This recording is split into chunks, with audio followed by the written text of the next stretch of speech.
मित्रों, आज केंद्रीय चुनाव आयोग ने 5 राज्यों के विधानसभा चुनावों के कार्यक्रम की घोषणा की है।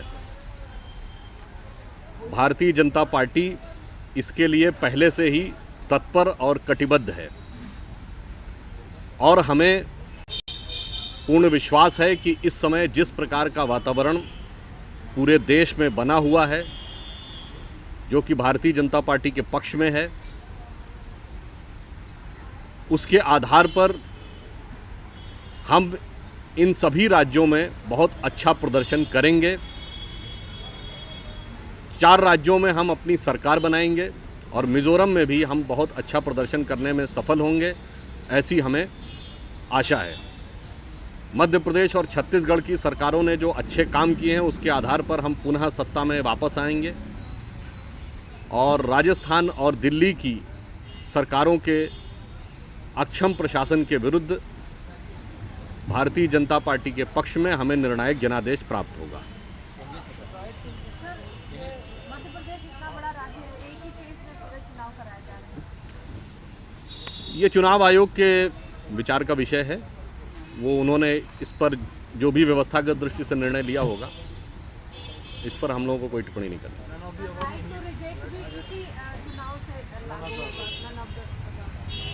राइट टू रिजेक्ट के संदर्भ में पहले भी बताया जा चुका है कि वो एक प्रावधान जब पेपर बैलेट होता था तब वो था, और जब से ईवीएम मशीन्स आई थी तो उसका प्रारूप कुछ बदल गया था, जिसके के आधार पर वह आइडेंटिटी डिस्क्लोज हो जाती थी। तो वो एक प्रकार से प्रावधान पुनः स्थापित हुआ है। So it's been also seen as a litmus test for Narendra Modi's run today. Right back in 2014 general elections, you are fighting under his leadership. These are the state elections.